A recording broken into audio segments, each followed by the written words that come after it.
Hello welcome, क्या हाल चाल। तो देखो यार, आज इस वीडियो में शुरू कर रहा हूँ विविध प्रश्नावली अध्याय 9 जो है आपका, यानी कि सरल रेखाएं इसकी। और इसके जो क्वेश्चन है थोड़ा लेंदी हैं, तो बहुत सारे बच्चों को डर भी लगता है क्योंकि बहुत सारे कॉन्सेप्ट हैं, तो उन्हें बहुत सारे फॉर्मूले भी याद करने पड़ते हैं, बहुत सारी चीज़ें याद करनी पड़ती हैं। तो इसलिए मैं इन क्वेश्चन को कैसे कराने वाला हूँ कि जो भी इनके पीछे फॉर्मूला होगा या कॉन्सेप्ट होगा वो मैं आपको साथ के साथ पहले एक बार हल्का सा बताता चलूँगा, रिवाइज कराता चलूँगा, फिर इसको अप्लाई कैसे करना है यहाँ पर वो भी साथ साथ आपको बताता चलूँगा। मतलब अगर आपने ठीक है इस चैप्टर के कॉन्सेप्ट बहुत अच्छे से नहीं पढ़े, हल्का फुल्का ही आपको पता है, तो भी टेंशन मत लेना, आपको ये चीज़ समझ में आ जाएगी। ठीक है, समझाने की जिम्मेदारी मेरी है, समझने के लिए बस आपको फोकस यहाँ पे रखना है। ठीक है, जैसे कि मैं बहुत बार बोलता हूँ कि फोकस आपका होना चाहिए, बाकी समझाने की जिम्मेदारी जो है वो मेरी है। ठीक है, तो यहाँ पर देखो क्वेश्चन नंबर 1 से लेकर 10 तक हम करने वाले हैं, क्योंकि ये बहुत लंबी वीडियो बन जाएगी अगर सारे क्वेश्चन एक साथ मैं यहाँ पे समझाने लगा दूँ। तो इसलिए क्वेश्चन नंबर 10 तक करेंगे। तो चलिए शुरुआत करते हैं क्वेश्चन नंबर 1 से। ठीक है, ये जो प्रश्न संख्या 1 है ना सर, इसमें बहुत आसान सा क्वेश्चन है। इसमें क्या बोला गया है कि भाई आपके सामने अगर एक रेखा इस तरह से हो, मतलब रेखा का समीकरण दिया गया है, तो के का मान बता दो अलग अलग कंडीशन के लिए। अलग अलग कंडीशन मतलब कि अगर ये जो रेखा है सर, ठीक है, अगर ये जो रेखा है ये एक्स अक्ष के समांतर है तब के का मान क्या होगा। इसी तरह से अगर ये रेखा वाई अक्ष के समांतर हो तब के का मान क्या होगा, और अगर ये रेखा मूल बिंदु से होकर जाए यानी मूल बिंदु से गुजरे तो फिर के का मान क्या होगा। तो ये चीज़ें हमें बतानी है यहाँ पे। ठीक है, तो कैसे कर सकते हैं हम, ध्यान दो, पहले कॉन्सेप्ट समझो इसके पीछे। देखो यहाँ पे आपको एक बात पता होनी चाहिए कि रेखा जो है, ठीक है, सबसे पहले आप उसको उसका स्लोप और वाई अंतःखंड निकाल लेना है। मतलब रेखा जिस भी रूप में दी गई हो आपको इस वाले रूप में लिखनी है, जिसमें हम लिखते हैं y is equal to M X plus C, जहाँ पे एम स्लोप होता है यानी कि ढाल होता है, और सी क्या होता है, y अंतःखंड। ठीक है, तो यानी कि ढाल अंतःखंड रूप में आपने लिख लिया। जैसे आपने इतना लिखा आपको m मिल जाएगा और आपको c मिल जाएगा। ठीक है, अब आपको याद रखना है कि जो x अक्ष होता है इसका ढाल होता है 0, और अगर रेखा यानी कि L x अक्ष के समांतर है तो रेखा का ढाल भी 0 होगा, क्योंकि समांतर रेखाओं का ढाल बराबर होता है। तो अगर x अक्ष का ढाल 0 है तो x के समांतर जो भी होगा उसका ढाल 0 होगा।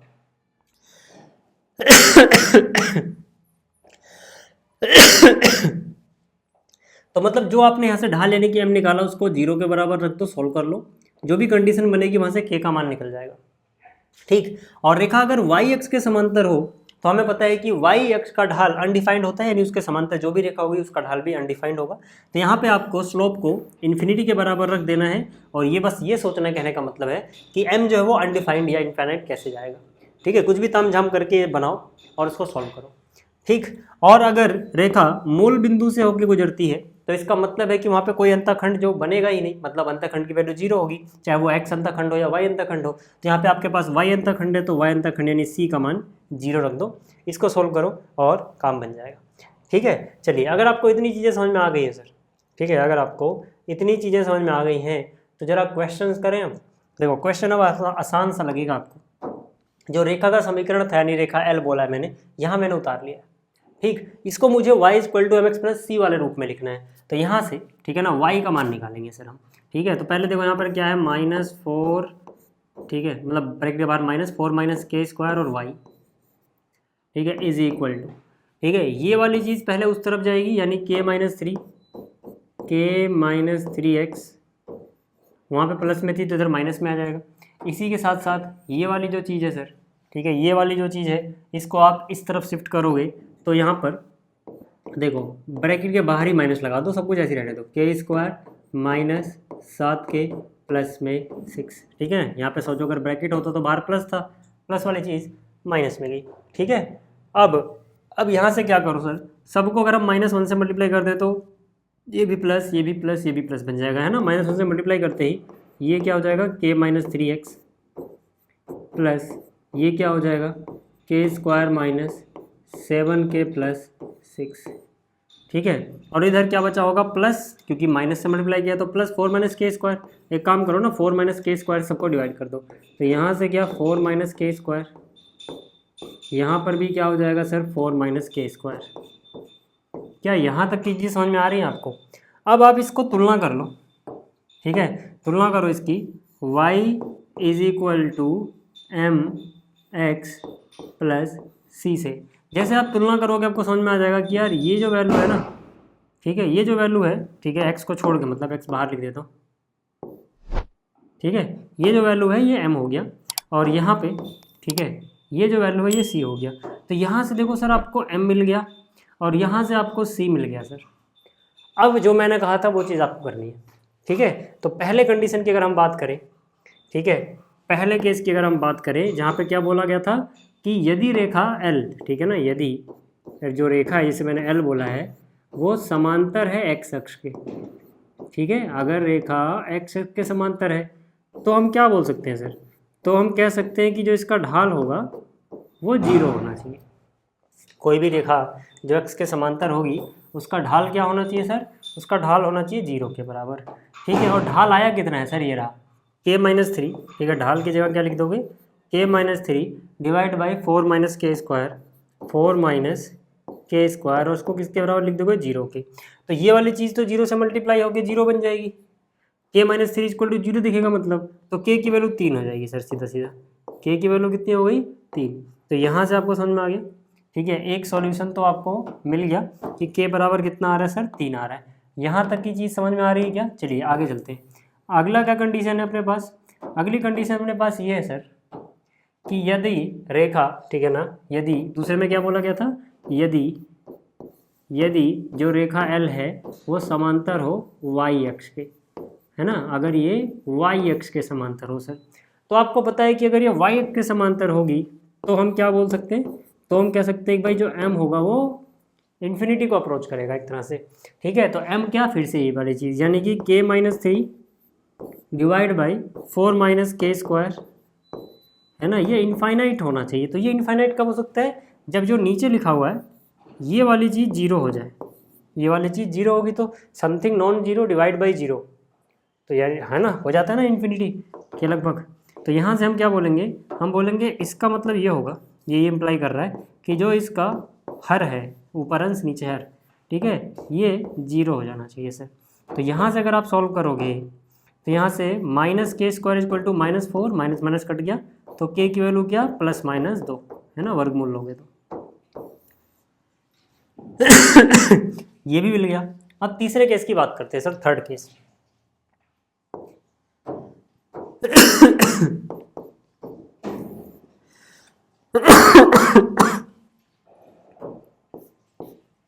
थर्ड केस में क्या बोला था कि यदि रेखा मूल बिंदु से गुजरे, ठीक है, तो हम बोलेंगे यदि रेखा L मूल बिंदु से होकर जाती है, मूल बिंदु से गुजरती है,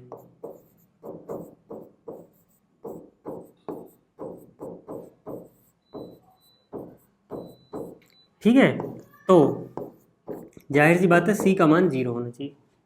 C कितना है सर, ये रहा k स्क्वायर -7k प्लस में 6 डिवाइड बाई 4 माइनस के स्क्वायर, ये क्या होना चाहिए सर, 0 के बराबर, है ना। तो यहाँ से देखो यार, नीचे वाली चीज़ तो 0 से गुणा होकर 0 बन गई। यहाँ पर क्या सर, यहाँ पर इसको फैक्टराइज करोगे, है ना, गुणनखंड करना आता होगा तो गुणा करके आना चाहिए 6, और यहाँ पे 1 है 6, और जोड़ के आना चाहिए क्या, -7, तो क्या हो जाएगा, -6 और -1, है ना, यानी कि k-6 k-1। ये मेरे ख्याल से आपको गुणनखंड करना आता है, नहीं आता, ठीक है। तो ठीक है, इसके ऊपर मैंने वीडियो बना रखी है कैसे करते हैं, डिस्क्रिप्शन में लिंक दे दूंगा, द्विघात समीकरण का फैक्टराइजेशन कैसे करते हैं देख लेना। तो यहाँ से k के 2 मान आ जाएंगे, k बराबर 6 आ जाएगा, या फिर k बराबर 1 आ जाएगा सर। तो ये हो गया अपना सॉल्यूशन, ठीक है। तो उम्मीद कर रहा हूँ कि आपको ये पहला क्वेश्चन समझ में आ गया होगा। अब बात कर लेते हैं दूसरे क्वेश्चन की। अगर आपको स्क्रीनशॉट लेना है तो आप ले सकते हैं, ठीक है। हालांकि PDF जो है वो आपको मिल जाएगी टेलीग्राम पे, तो उसकी टेंशन मत लेना।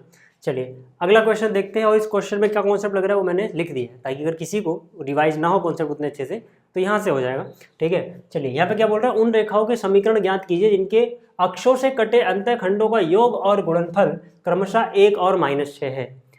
तो इसके लिए जो कॉन्सेप्ट है वो ये है सर कि मैंने आपको बताया था कि अगर कोई रेखा L हो जो x अंतःखंड A बनाती हो, ठीक है, जो x अंतःखंड A बनाती हो और y अंतःखंड B बनाती हो, यानी कि ठीक है, अगर ये पॉजिटिव डायरेक्शन में a दूरी पे काटती है तो इसका अंतःखंड A हो जाएगा, और अगर इधर काटती, मान लो रेखा ऐसे होती तो -a लेते, साइन के साथ लिया था, ये सब भी बताया हुआ मैंने। कहने का मतलब अगर x अंतःखंड A है, y अंतःखंड B है, तो जो रेखा L का समीकरण होता है सर वो होता है x के नीचे x अंतःखंड लिखो प्लस y के नीचे y अंतःखंड बराबर 1 लिख दो, ये रेखा का समीकरण हो जाता है। अब क्वेश्चन में जो बोला गया दोनों अंतःखंड की बात यहाँ भी कर रहे हैं, क्वेश्चन में भी, तो हम यहाँ पे लिखेंगे पहले, माना x अंतःखंड बराबर ए है और y अंतःखंड बराबर b है। ठीक है, इतनी बात आपको समझ में आ गई। अब प्रश्न के हिसाब से बात कर लेते हैं सर, प्रश्न अनुसार। ठीक है, प्रश्न के हिसाब से क्या बोला गया है कि भाई अंतःखंडों का जो योग है और गुणनफल है वो 1 और -6 है क्रमशः। क्रमशः मतलब पहले योग बोला गया ना, तो पहले a प्लस बी लिखोगे और पहले क्या लिखा हुआ है 1, यानी योग 1 है अंतःखंडों का, और गुणनफल बाद में बोला गया, यानी कि a गुणा b जो है सर वो कितना है, वो है -6। इतनी चीज़ आपको समझ में आ रही है क्या? इतनी चीज़ समझ में आ रही है? अब मुझे एक बात बताओ कि क्या मैं यहाँ पर ये बोल दूँ, क्या मैं यहाँ पे ये बोल दूँ कि भाई a plus b equal to 1 है तो किसी एक का मान निकाल के यहाँ पे रख देते हैं। ठीक है, तो यहाँ से मैं a का मान निकाल लेता हूँ, तो a बराबर क्या हो जाएगा 1 - b। ठीक है, और इसमें पुट कर दो सर, है ना, इसको समीकरण 1 बोलो, इसको 2 बोल दो। तो यहाँ 1 से जो आपने a का मान निकाला 2 में रखो, तो 1 - b, ये a का मान हो गया, ये ना a की जगह आ गया और b साथ में है, बराबर आ गया -6। तो यहाँ से क्या हो जाएगा देखो, ठीक है, b गुणा 1 b हो गया, माइनस पे b² हो गया और +6 आ गया, माइनस का उधर आया, इक्वल टू 0। थोड़ा अच्छे से लिखोगे, माइनस से गुणा कर दो, माइनस से गुणा करो, अब स्क्वायर वाले टर्म पहले लिखो, यानी कि b² - b -6 is equal to 0 हो गया सर। जैसे ही इतना हुआ, अब इसको फैक्टराइज करो ना, ठीक है, गुणा करके 6 और फिर यहाँ पे 1, यानी 2 और 3, तो यहाँ से क्या हो जाएगा b - 3 और b + 2। ठीक है, ये गुणनखंड आपको आना चाहिए, ठीक है ना, -3 गुणा में 2 करोगे -6 और जोड़ोगे तो -1। ठीक है, तो यहाँ से b का मान क्या आ जाएगा सर, 3 आ जाएगा, या फिर b का मान क्या आ जाएगा, -2 आ जाएगा। मैं फिर से बोल रहा हूँ, जिनको ये गुणनखंड करना नहीं आता है टेंशन मत लेना, ठीक है, मैंने ये अलग से सिखाया हुआ है, लिंक डिस्क्रिप्शन में दे दूंगा। ठीक है, बट क्लास 11th में हो तो मैं मान के चल रहा हूँ कि भाई इतनी चीज़ तो आपको आनी चाहिए, नहीं आती है तो सीख लो जल्दी से, ठीक है ना।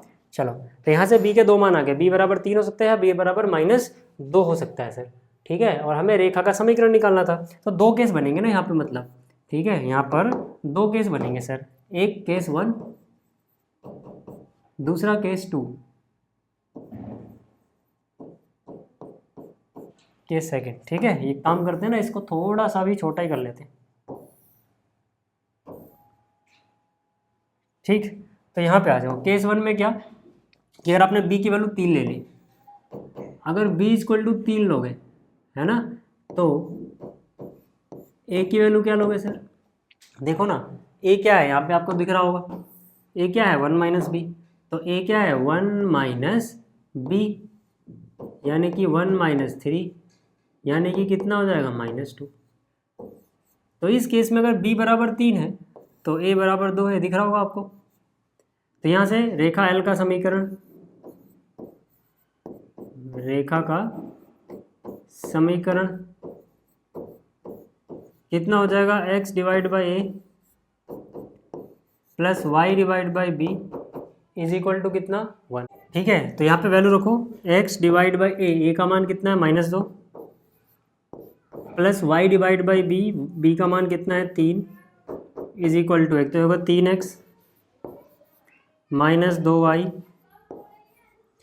3 दूनी -6, नीचे -6 है, -6 को दूर ले जाओ, -6 गुणा 1 -6, इधर ले आओ +6 बराबर 0 सर। ये हो गया पहला केस सॉल्व।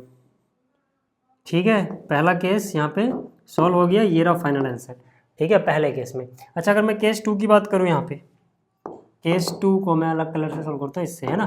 केस 2 में क्या कि भाई अगर आपने b की वैल्यू, 2 वैल्यू आई थी ना b की, देखो यहाँ पे, है ना, b की वैल्यू एक बार 3, एक बार -2, अगर आपने b की वैल्यू -2 कंसीडर कर ली सर, ठीक है, अगर b की वैल्यू -2 कंसीडर कर ली, तो a की वैल्यू क्या हो जाएगी 1 - b, यानी कि 1 - -2, यानी कि 1 + 2, मैं लिख ही देता हूँ पूरा फिर। ठीक है, तो यहाँ से कितना हो जाएगा 3। तो रेखा का समीकरण क्या हो जाएगा, देखो जरा,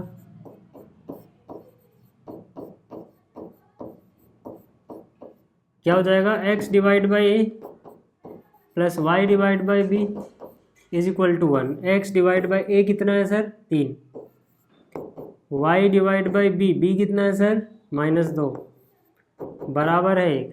तो कितना हो जाएगा, ये हो जाएगा, या एक काम करो प्लस माइनस माइनस होता है, ठीक है, प्लस माइनस माइनस, तो एक काम करो, ठीक है, इसको भी आप माइनस लिख सकते हो ऐसे ही। समझ में आ गया ना, क्यों? क्योंकि यहाँ पे प्लस से मैंने माइनस बना दिया क्योंकि बी के पास माइनस 2 था, ठीक है। अब देखो, अब यहाँ से 2 गुणा एक्स कितना हो गया सर, 2x, ये हो जाएगा -3y, नीचे कितना जाएगा, 3 दूनी 6 उधर जाएगा, माइनस में इधर आ जाएगा। तो ये आ गया अपना इधर का सॉल्यूशन, ठीक है। ये केस 2 में सॉल्यूशन आया, ये केस 1, वो केस 2, ठीक। चलिए, ये भी समझ में आ गया होगा आपको। चलिए अब बात कर लेते हैं अगले क्वेश्चन की। अगर इसका स्क्रीनशॉट लेना है सर तो आप लोग ले सकते हैं। अब देखो, जो प्रश्न संख्या 3 है, जो प्रश्न संख्या 3 है, ये भी आसान सा है। इसमें क्या है कि y अक्ष पर कौन से बिंदु ऐसे हैं जिनकी रेखा इससे दूरी 4 इकाई है। तो मैं लिखूंगा माना, ठीक है, मैं यहाँ पे क्या लिखूंगा, ठीक है, मैं यहाँ पे लिखूंगा माना y अक्ष पर अभिष्ट बिंदु, ठीक है, ये मैंने मान लिया 0,b मान लो, 0,b, ठीक है। जो y अक्ष पर अभिष्ट बिंदु की बात की गई ना यहाँ पे, ये मैंने क्या मान लिया, चलो 0,b है सर, वो 0,b है। अब इसमें कॉन्सेप्ट क्या लगेगा, कॉन्सेप्ट ये लगेगा सर कि अगर आपके पास जो रेखा है, अगर आपके पास जो रेखा है उसका समीकरण है ax + by + c = 0, और इसकी दूरी निकालने किसी बिंदु से जिसका, ठीक है, x निर्देशांक है x1, y निर्देशांक है y1, और इसके बीच की जो दूरी है मतलब परपेंडिकुलर डिस्टेंस है ना, लंबवत दूरी, ये d है। तो d का मान जानते हो कैसे निकालते हैं हम, यहाँ पर जो a है वो लिखो, x के लिए जगह छोड़ दो +b, y के लिए जगह छोड़ दो प्लस में c। जो जगह छोड़ने वाली चीज़ है ये मैं जानबूझ के करता हूँ ताकि आपको ध्यान रहे, ठीक है ना। अभी बताता हूँ किस बात की बात कर रहा हूँ। यहाँ पे पहले a का स्क्वायर लिखो, और यहाँ पे जो जगह छोड़ी थी उसके बाद क्या है, b का स्क्वायर लिख दो। ध्यान क्या रहे सर कि भाई ये वाला लिखना होता है x1, और बिंदु का y निर्देशांक यहाँ पे y1 है ना। जब हम एक साथ लिख देते हैं ax1 + by1 + cy1 मतलब c, तो ध्यान उतना नहीं जाता, और जब उतना ध्यान नहीं जाएगा तो हम कई बार समझ नहीं पाते कि वो वाला x y नहीं था बल्कि ये वाले थे, ठीक है। तो ये आपको ध्यान रखना जरूरी है, ठीक है। तो कहने का मतलब क्या है सर कि अगर रेखा ये होगी तब हम ये फॉर्मूला लगा पाएंगे, यानी रेखा को पहले इस फॉर्म में लाना है, और हमें जो रेखा दी गई है सर, हमें जो रेखा L दी गई है उसका समीकरण अभी इस रूप में नहीं है सर। यहाँ पे देखो क्या है, x/3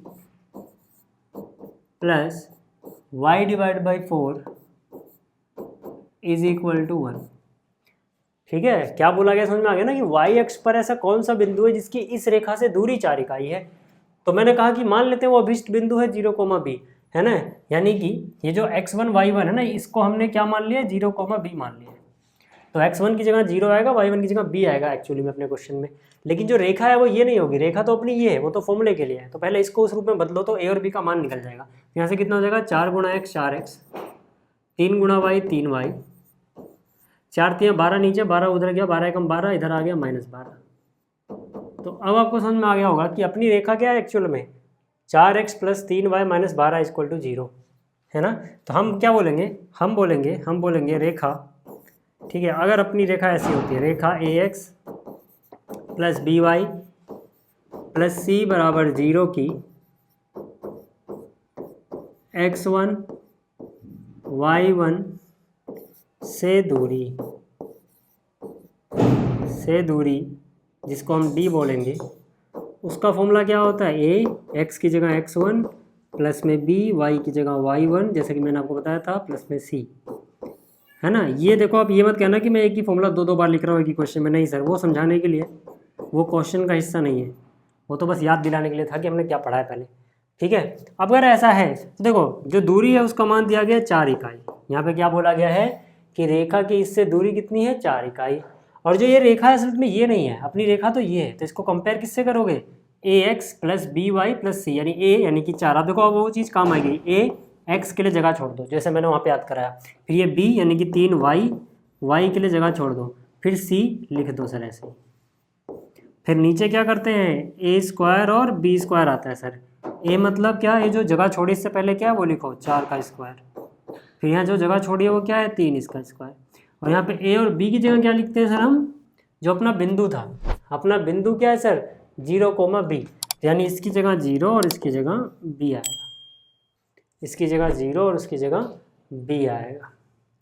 ठीक है, क्योंकि जो x1 y1 है अपने क्वेश्चन में क्या असलियत में हो 0, b है। तो यहाँ से इसको सॉल्व कर लो अगर, तो ये कितना हो जाएगा, चलो देखते हैं, एक बार रुक जाओ, थोड़ी सी जगह बना लो और, ठीक है, यहाँ पे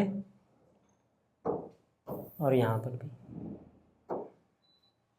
तो यहाँ पे अगर आप देखोगे तो 4 गुणा 0 0 हो गया, 3 गुणा भी 3 भी हुआ, और माइनस में 12, ठीक है, डिवाइड बाई कितना हो गया सर, 4 का स्क्वायर 16, 3 का स्क्वायर 9, 25 का अंडर रूट 5, और बराबर में कितना बचा हुआ था 4, लेकिन हमने प्लस माइनस में लिख दिया है ना, ये लेफ्ट वाली चीज़ 4 मैंने उधर लिखी है। तो यहाँ से अगर आप इसको सॉल्व करोगे, ठीक है, तो कितना हो जाएगा 3b minus 12 is equal to plus minus 5 गुणा 4 कितना होगा सर 20 होगा, है ना, 5 गुणा 4 कितना हो जाएगा 20 हो जाएगा। तो अब यहाँ से अपने पास, ठीक है, यहाँ जगह नहीं तो मैं इसको मिटा रहा हूँ, ये कॉन्सेप्ट समझ में आ गया होगा आपको।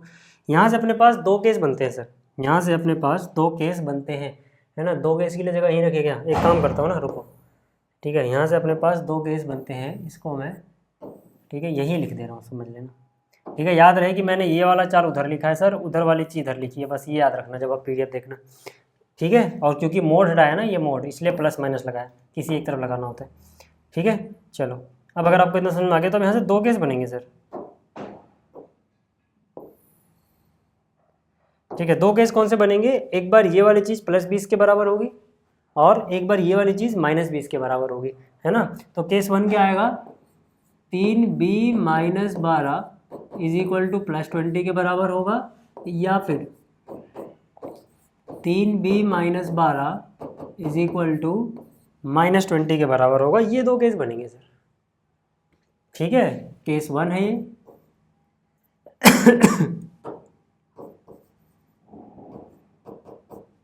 और ये सेकंड केस है, ठीक है। और ये निशानी बना देता हूँ कि भाई इस स्टेप के बाद हमें ऊपर की ओर देखना है,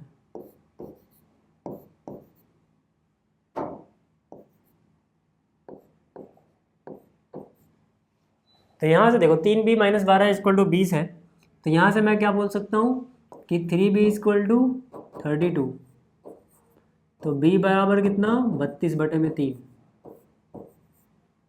ठीक है। b कितना आ गया 32/3। हमसे क्या पूछा था बिंदु, तो बिंदु क्या था सर अपना, है ना, अभीष्ट बिंदु, यानी वो बिंदु जिसकी हम तलाश कर रहे हैं, जिसकी इच्छा कर रहे हैं, वो क्या था 0, b था सर, वाई एक्स पे था ना 0, b माना था हमने, याद करो, ठीक है। याद नहीं आ रहा तो दिखा देता हूँ, यहाँ पे देखो अभीष्ट बिंदु क्या था 0, b, तो यहाँ पे 0 आ गया और b की वैल्यू 32/3 आ गई सर, हो गया, ठीक है। तो अभीष्ट बिंदु यहाँ से मुझे पता लग गया, ठीक। ऐसे ही यहाँ पे अगर मैं सॉल्व करूँ तो 3b बराबर क्या, ये प्लस में जाएगा यानी -8, तो b की वैल्यू क्या -8/3। तो यहाँ से अभीष्ट बिंदु की अगर मैं बात करूँ, अभीष्ट बिंदु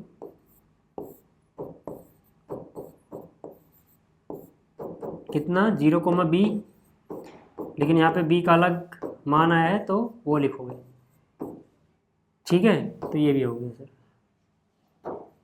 क्लियर होगी बात।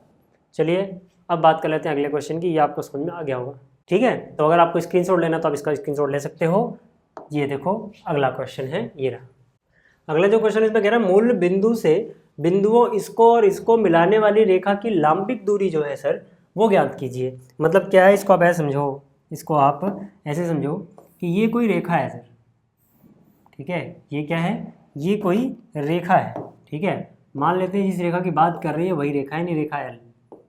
अब इस पे हमारे पास 2 बिंदु हैं सर, ठीक है, इस पे हमारे पास 2 बिंदु है। पहला बिंदु क्या है cos थीटा sin थीटा, ठीक है, पहला बिंदु क्या है, इसके निर्देशांक है cos थीटा sin थीटा, ठीक है, ये मान लेते हैं बिंदु ए है। दूसरा बिंदु जो भी है उसे बी बोल देते हैं। ये अपने पास क्या है cos phi sin phi, cos phi का निशान है और ये sin फाई, ठीक है। अब हमसे क्या बोला गया कि भाई मूल बिंदु से इसकी दूरी निकाल दो, है ना। समझो कि अगर मूल बिंदु यहाँ हो, मूल बिंदु समझते हो ना 0 0, ठीक है, मूल बिंदु, ठीक है, जिसे मैं कैपिटल O बोल देता हूँ, ठीक है। यार सारे 0 0 दिख रहे हैं इसलिए कुछ और ही नाम देते हैं यार इसको, ठीक है, इसको मैं आर नाम दे देता हूँ। ठीक है, जो मूल बिंदु है इससे दूरी निकालनी है, समझ रहे हो ना, दूरी मतलब मूल बिंदु से इसकी लंबिक दूरी सर, परपेंडिकुलर डिस्टेंस, ये हो गया मान लो। ठीक है, तो ये दूरी अपने को निकालनी है। ठीक है, कैसे करोगे, वही वाला कॉन्सेप्ट लगाओगे भाई। यहाँ पे अगर मैं थोड़ी देर के लिए, है ना, अगर मैं थोड़ी देर के लिए इसको x1 y1 समझूँ और इसको x2 y2 समझूँ, तो क्या मैं रेखा का समीकरण निकाल सकता हूँ? हाँ, तो रेखा का समीकरण निकल गया, तो रेखा का समीकरण निकल गया तो उसकी दूरी एक बिंदु से निकालनी है, डायरेक्ट फॉर्मूला अपने पास हो जाएगा। समझ में आ गई बात? तो हमें पता है कि अगर रेखा पे दो बिंदु पता हो, एक का निर्देशांक x1 y1 हो, दूसरे का निर्देशांक x2 y2 हो, है ना, तो यहाँ से हम बोलेंगे रेखा AB का समीकरण। ठीक है, दो बिंदु से क्या समीकरण होता है आपको पता होना चाहिए, y minus y1 is equal to y2 minus y1 divide by x2 minus x1 और यहाँ पे x माइनस x1। तो यहाँ से y minus y1 sir, y1 क्या है, sine theta, y minus sine theta is equal to y2 यानी कि sine phi minus sine theta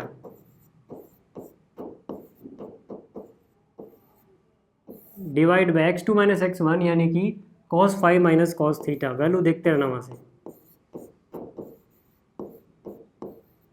और यहाँ पे क्या, x माइनस x1 किसको माना है, ये रहा cos थीटा। यहाँ तक चीज़ें समझ में आ रही है? आसान सा क्वेश्चन है ये, थीटा फीटा देख के डरना मत।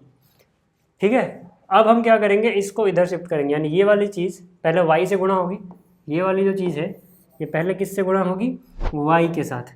तो ये सिर्फ कितना है, cos five minus cos theta, साथ में क्या आ जाएगा भाई, और फिर ये दोनों चीज़ें इसके साथ भी गुणा होंगी, यानी माइनस में साइन थीटा cos फाइव। ठीक है, तो यहाँ से cos फाइव साइन थीटा कितना आ जाएगा, ये cos फाइव साइन थीटा। तो मतलब देखो इसने इसको मल्टीप्लाई कर दिया, ठीक है सर, अब ये भी जाएगा और इससे मल्टीप्लाई करेगा, बिल्कुल, तो minus minus plus sine theta cos theta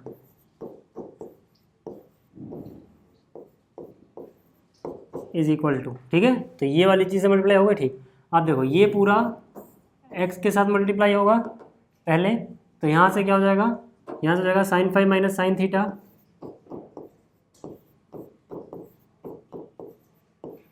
into x. ठीक है, ये जो चीज़ है ये थोड़ा सा छोटा करके यहाँ कहीं पड़े रहने दो इसको। ठीक है, अब आ जाओ यहाँ पे। ठीक है, किसको किया था हमने, इसको एक्स से, अब ये साइन फाइव कॉस थीटा, ठीक है, तो यहाँ से हो जाएगा साइन फाइव कॉस थीटा और फिर minus minus plus sine theta cos theta plus sine theta cos theta.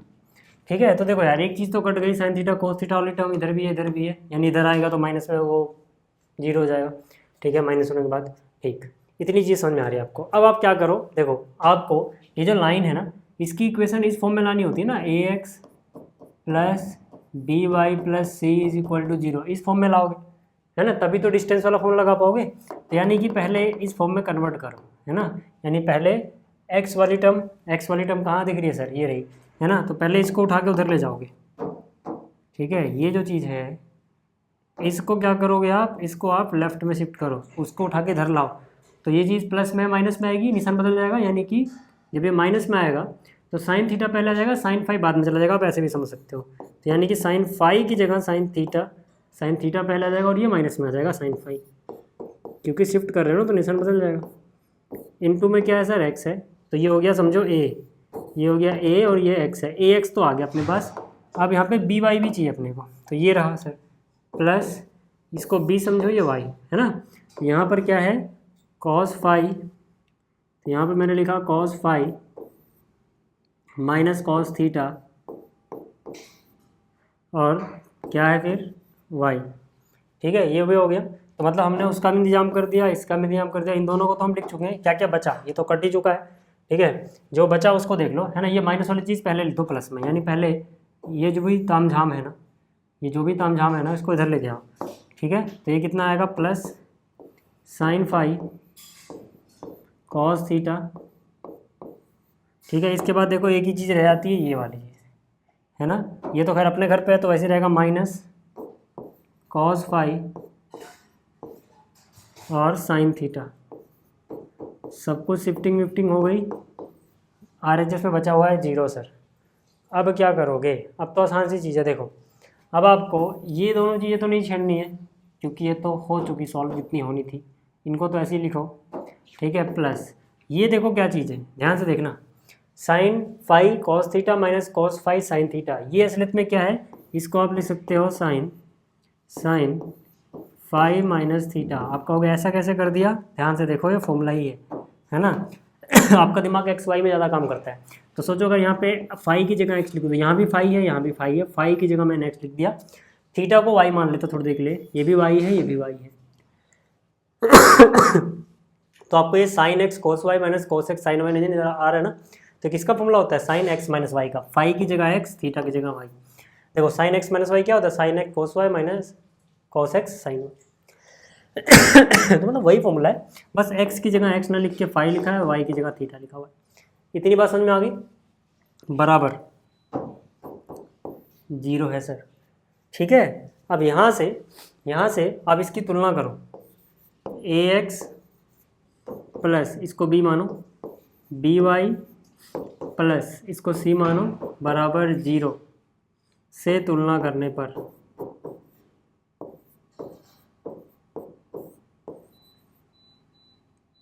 या तुलना की लिख दिया मैंने, ठीक है। तो यहाँ से है ना, तो इसकी x1 y1 जिसको अब इस केस में हम मूल बिंदु बोलेंगे, मूल बिंदु से दूरी ठीक है, यानी कि d कितना होगा सर, हमें पता है कि अगर अपने पास रेखा ax by और c हो तो इसके मूल बिंदु से दूरी होती है a, x की जगह x1 लिखते हो सर, फिर लिखते हो b, y नहीं लिखते, यहाँ पे y1 लिखते हो, y1 मतलब जिस बिंदु से दूरी निकालनी है उसका y कोऑर्डिनेट, प्लस में c divide by under root a square plus b square, ठीक है। यहाँ तक की चीज़ें समझ में आ रही हैं आपको, ठीक है।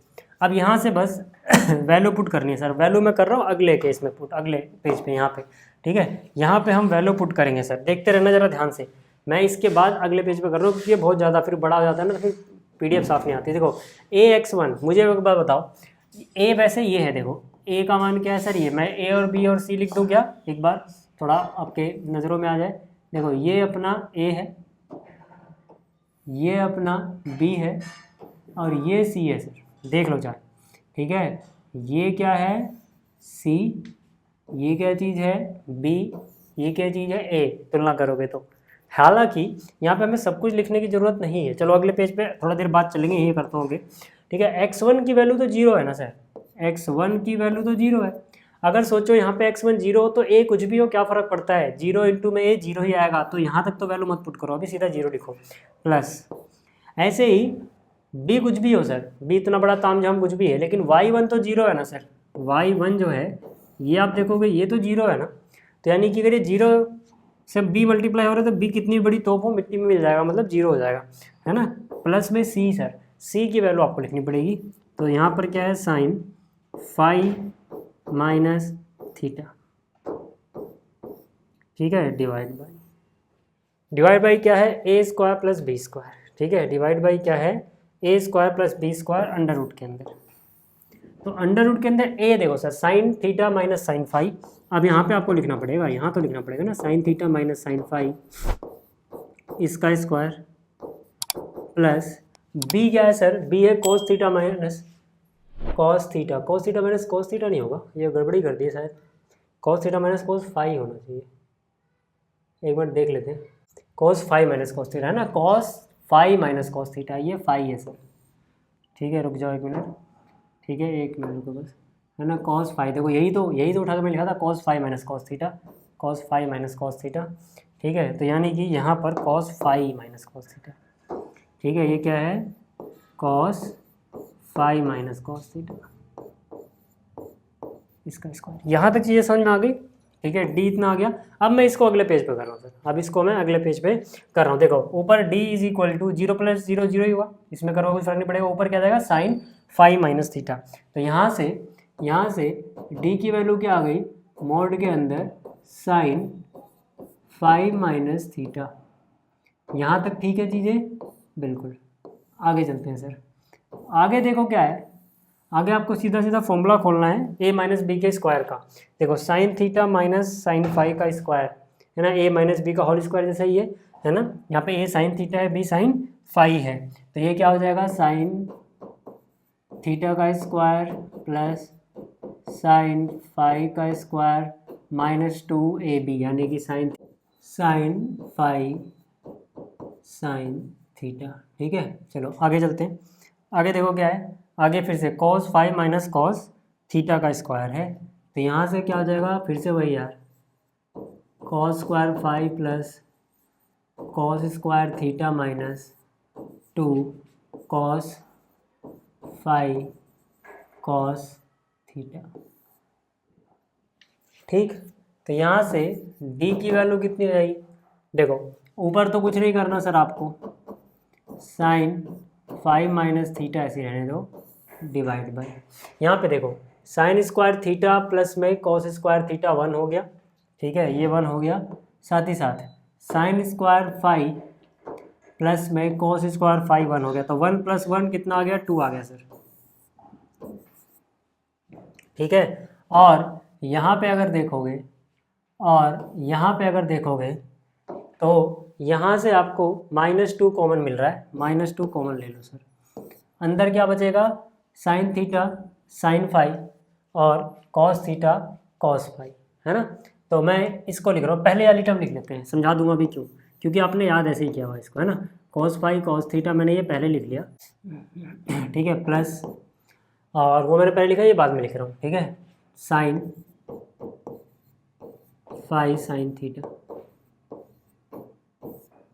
ठीक है, तो अब देखो यार d = कितना आ गया, मोड के अंदर क्या है sir, sine phi minus theta divide by, ठीक है, अंडर रूट।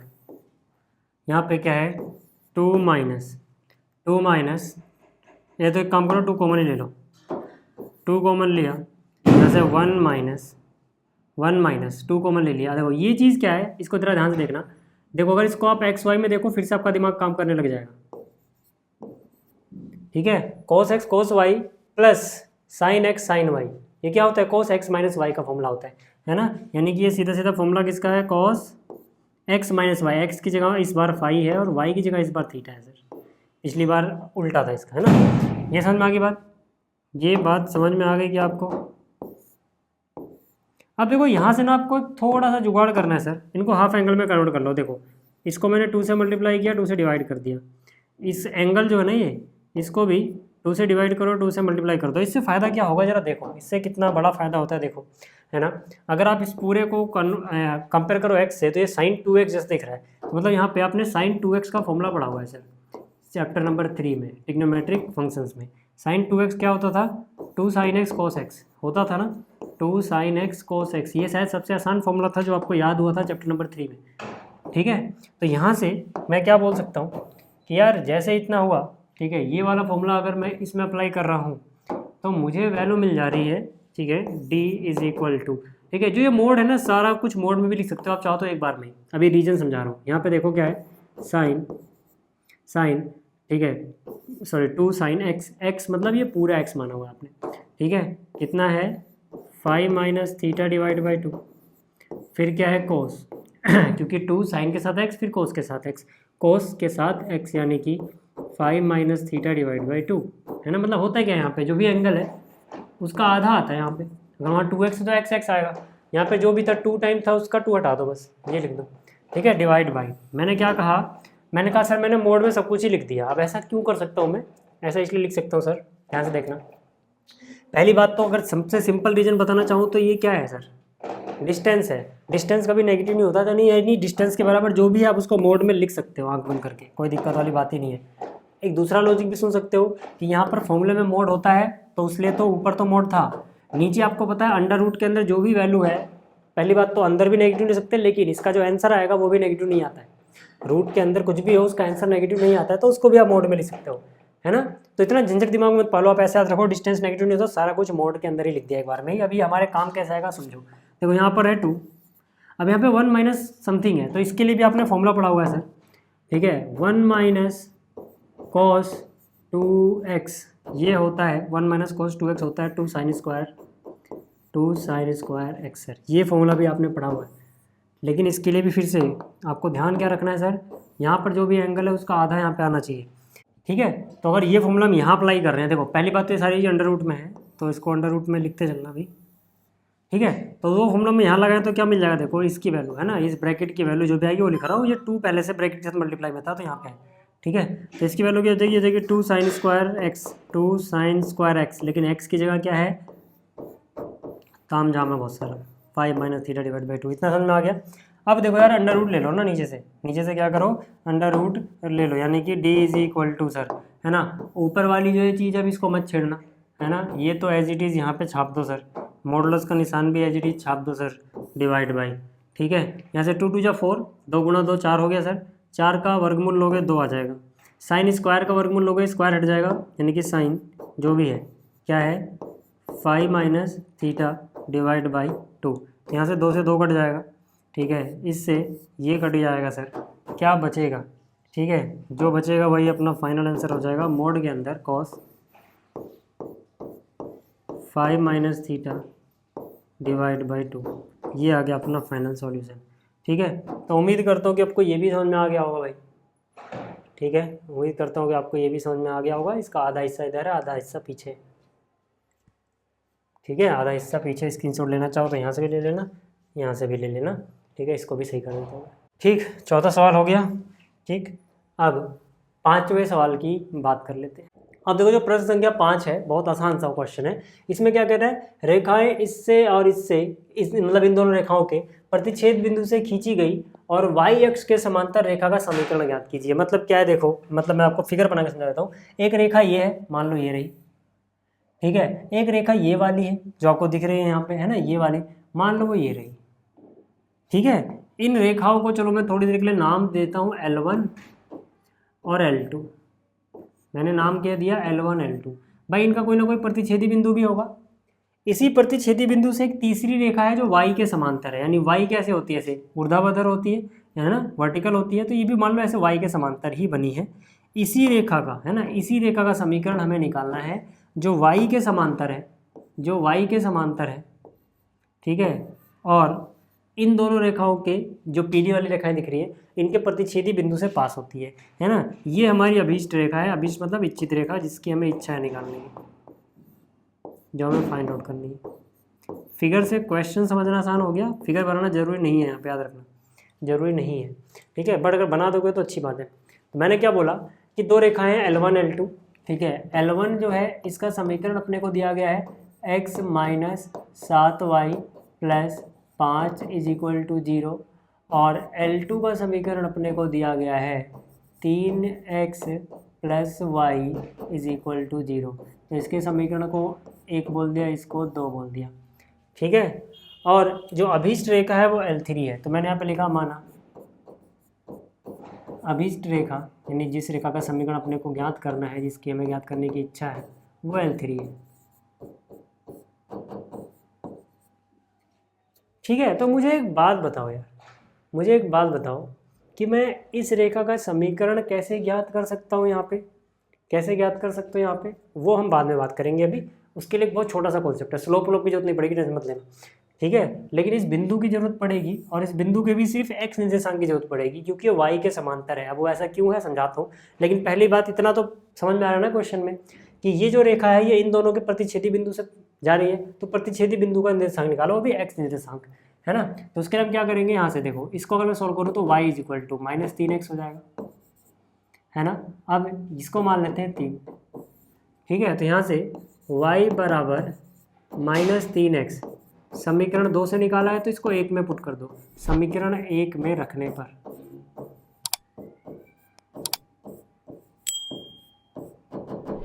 ठीक है। तो समीकरण 1 क्या है sir, x minus 7y plus 5 बराबर 0। y की वैल्यू क्या आई है सर? y की वैल्यू आई है -3x। तो यहाँ से देखना ज़रा ध्यान से, x माइनस माइनस प्लस यानी प्लस 21x, तो कितने x हो गए? 22x सर, है ना। x प्लस 21x और यहाँ पे -5 उधर गया, तो 22x बराबर -5, यानी कि x की वैल्यू कितनी आ गई? -5/22। अब देखना ज़रा, अब मैं यहाँ पे क्या बोल सकता हूँ? मैं बोल सकता हूँ यहाँ से, मैं यहाँ पे देखो क्या, मैं ध्यान से देखना, बहुत आसान सा सवाल है, हो भी गया असलियत में ना, यही उस रेखा की समीकरण भी है, बट वो क्यों है वो समझाना पड़ेगा टीचर को, मतलब आपको लिख के दिखाना पड़ेगा, तभी आपको पूरे मार्क्स मिलेंगे। ध्यान से देखना, मैं यहाँ पे क्या बोलूँगा? मैं बोलूँगा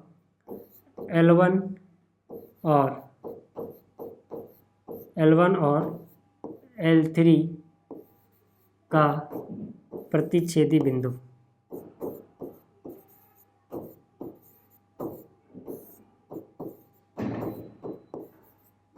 बराबर क्या हो जाएगा? देखो, इसका प्रतिच्छेदी बिंदु जिसका x निर्देशांक कितना आ गया? -5/22।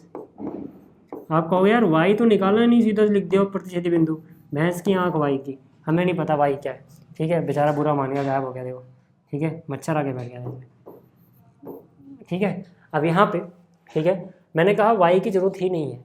क्यों नहीं है सर? समझ लो, मैं यहाँ पे जो लिखने जा रहा हूँ उसको ज़रा ध्यान से देखना। मैं बोलूँगा यदि रेखा L समांतर है y अक्ष के, याद रखना इसमें y अक्ष के समांतर है, इसलिए क्वेश्चन अलग हो जाता है। यदि रेखा L, कोई भी रेखा L x के समांतर है तो इसका समीकरण जो होगा सर, इसका समीकरण जो होगा वो पता है कैसा होगा? इसका समीकरण होगा x बराबर a के रूप में, जहाँ पर a क्या है, बस आपको ये ध्यान रखना होता है। जहाँ ना आपने पढ़ा है ना, x बराबर a, y के समांतर कोई रेखा का समीकरण होता है a फिक्स वैल्यू है कोई, ठीक है। जहाँ a किसी भी बिंदु का, ठीक है, a रेखा L पर, बल्कि मैं लिख रहा हूँ जिसको ध्यान से देखना, जहाँ a रेखा L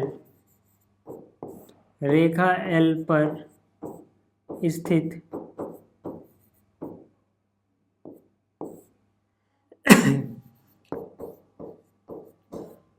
किसी भी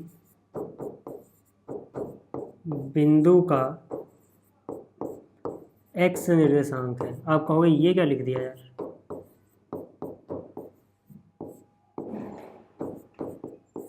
ठीक है, अब इसको भी समझा देता हूँ, देखो, है ना, देखो समझने के लिए, ठीक है, कि अगर ये x एक्सिस हो, ठीक है, ये x एक्सिस हो या y एक्सिस हो, है ना। अब मान लो यहाँ पे 1 2 3 4 5, x की वैल्यू यहाँ 5 है, और इस 5 से होके कोई रेखा जाए जो y अक्ष के समांतर हो, मान लो ये L है, y अक्ष के समांतर है, तो यहाँ पे x की वैल्यू कितनी है? 5, तो x बराबर 5 ही इसका समीकरण बन जाता है। क्यों? क्योंकि इस रेखा पर जितने भी बिंदु होंगे, उनका y तो बदलेगा, है ना। जैसे x यहाँ पे 5 है, y 1 नीचे आ गया तो -1 आ गया, यहाँ पे x 5 ही रहेगा, y 2 नीचे आ गया तो -2 हो जाएगा, ऊपर जाओगे तो x 5 रहेगा, y बढ़ता रहेगा, लेकिन x सबका सेम रहेगा। मतलब इस रेखा पर स्थित कोई भी बिंदु का x निर्देशांक ले लो तो सबके x निर्देशांक सेम ही होंगे, तो हमें सबकी जरूरत ही नहीं है। किसी एक बिंदु का भी पता लग गया x निर्देशांक कितना है, तो सबका x निर्देशांक उतना ही रहेगा, वही x बराबर समथिंग जो भी है इस रेखा का समीकरण बन जाएगा। तो अगर मैं यही कॉन्सेप्ट यहाँ पे लगाऊं तो मैं क्या बोल सकता हूँ कि यार ये जो प्रतिच्छेदी बिंदु है ये भी इसी रेखा पे है, तो इसका x निर्देशांक ही काफ़ी है इसका समीकरण बताने के लिए। तो x बराबर, इसका x निर्देशांक क्या है? -5/22, यानी कि x बराबर -5/22 ही इसका समीकरण हो जाएगा। क्यों? क्योंकि मैंने कहा x बराबर a उस रेखा L का समीकरण होता है जो y अक्ष के समांतर हो, है ना। जहाँ पर a क्या होना चाहिए? L पर कोई भी बिंदु जिसका a क्या है? x निर्देशांक है। तो यहाँ पर देखो ना, रेखा पर ये बिंदु है ना, इसका x निर्देशांक क्या है? हमने a मान लिया उसको, यानी -5/22, यही इसका समीकरण हो गया। ठीक है, तो ये कॉन्सेप्ट भी आपको अच्छे से समझ में आना चाहिए। ठीक है, ये हो गया क्वेश्चन नंबर 5। देखो इस क्वेश्चन में बोला गया है कि भाई देखो एक आपके पास एक रेखा है, ये जो रेखा है इस पर लंब उस बिंदु से खींची गई रेखा का समीकरण ज्ञात कीजिए जहां यह रेखा y अक्ष से मिलती है। मतलब देखो क्या है, क्वेश्चन को आपको अगर मैं फिगर से समझाऊं तभी आप इसको समझ पाओगे अच्छे से कि इसमें क्या बोला गया। यहाँ पर एक रेखा दी गई ना आपको, मान लो कि वो रेखा ये रही, ठीक है, ये समझो वो रेखा है जो यहाँ पर बताई गई है, ठीक है, क्वेश्चन में दी गई है, जिसको मैं बोल दे रहा हूँ L1। ठीक, ये क्या हो गई, ये L1 यानी कि जो रेखा दी गई है। अब सोचो कि ये जो रेखा है ये कहीं ना कहीं y अक्ष पे मिलती है, ऐसा बोला गया कि यह रेखा, ठीक है, कहीं ना कहीं y अक्ष पे मिलती है। मान लो कि वो बिंदु ये रहा, यहाँ पर ये y अक्ष पे मिलती है, तो भैया अगर ये y अक्ष पे मिल रही है, मतलब है y एक्सिस x एक्सिस से बना हुआ है, अगर ये y अक्ष पे मिल रही है यहाँ पे, तो जाहिर सी बात है x कोऑर्डिनेट इसका 0 होगा, y कोऑर्डिनेट मान लेते हैं c है, y कोऑर्डिनेट कितना मान लिया इसका, c मान लिया। इसी बिंदु पर, ठीक है ना, यहाँ पे क्या बोला गया कि इस पर लंब यानी इस रेखा पर लंब बनाना है एक दूसरी रेखा को, और वो रेखा उसी बिंदु से होके जाती है जहाँ पे ये y अक्ष से मिलती है, यानी कि हमें एक दूसरी रेखा ये वाली जो मैंने व्हाइट कलर से बनाया है इसका समीकरण निकालना है सर, ठीक है। और ये रेखा कहाँ से होके जाती है, ये रेखा उस बिंदु से होके जाती है जहाँ पहली वाली रेखा y अक्ष में मिल रही थी, और ये पहली रेखा पर लंब है। अब आप क्वेश्चन पढ़ोगे आपको समझ में आ जाएगा कि भाई इस रेखा पर लंब उस बिंदु से खींची गई रेखा का समीकरण ज्ञात कीजिए जहाँ यह रेखा y अक्ष से मिलती है। इस रेखा पर लंब, तो ये लंब है इस रेखा पे, है ना, उस बिंदु से खींची गई रेखा यानी इस बिंदु से खींची गई रेखा का समीकरण में निकालना है जहाँ पर पहले वाली रेखा कहाँ मिलती है, y अक्ष पे मिलती है। समझ में आ गया आपको? तो हम क्या बोलेंगे, हम बोलेंगे भाई जो रेखा दी गई है उसको मैं L1 बोल देता हूँ। गिवन रेखा क्या है, x बटे में 4 प्लस में y बटे में 6 बराबर है 1। इतनी बात समझ में आई? इसको अगर मैं थोड़ा सा और अच्छे से लिखूँ सर, है ना, इसको अगर मैं थोड़ा सा और अच्छे से लिखूँ तो ये क्या हो जाएगा, 6x प्लस में 4y, नीचे 24 आएगा, उधर जाएगा 24 गुणा में 1 24, इधर आ जाएगा -24 और बराबर आ जाएगा 0 सर। इतनी बात समझ में आ गई ना, ठीक है, इतनी चीज़ समझ में आ गई आपको। अब देखो, अब यहाँ पे इसको हम थोड़ा और अच्छे से लिख सकते हैं, ठीक है, 2 से डिवाइड कर दो, है ना, तो हो जाएगा 3x प्लस में 2 दूनी 4 और हो जाएगा 12 बराबर 0, है ना। इसको y equal to mx plus c वाले रूप में लिख लो ताकि इसका ढाल पता लग जाए, है ना। मान लो कि जो रेखा L1 है इसको हम सोल्व कर रहे हैं, इसका ढाल m1 पता लग जाए। अगर इसका ढाल m1 पता लग जाएगा तो इसका ढाल m2 निकाल सकते हो आसानी से। और हमें इस रेखा का समीकरण निकालना था, अगर इसका m2 पता लग जाएगा, इसका ढाल पता लग जाएगा और ये इस बिंदु से पास हो रही है तो बस हो गया, ठीक है। तो यहाँ से क्या करेंगे, हम इसको y की वैल्यू निकालेंगे। y बराबर क्या हो जाएगा सर, ये जाएगा -3x और ये 2 अगले स्टेप में डिवाइड में जाएगा, मैं यहीं पे लिख दे रहा हूँ, और ये -12 उधर जाएगा, फिर ये 2 डिवाइड में जाएगा यानी +6, ठीक है ना, क्योंकि ये उधर जाएगा प्लस हो जाएगा ना, +6। तो ये हो गया इतना, ठीक है। तो मैंने क्या बोला, माना कौन सी रेखा है, ये L1 है, L1 का ढाल, ठीक है, माना छोड़ो, ठीक है, L1 का ढाल यहाँ से हमें कितना पता लग गया, -3/2, ठीक है। और इसका y अंतःखंड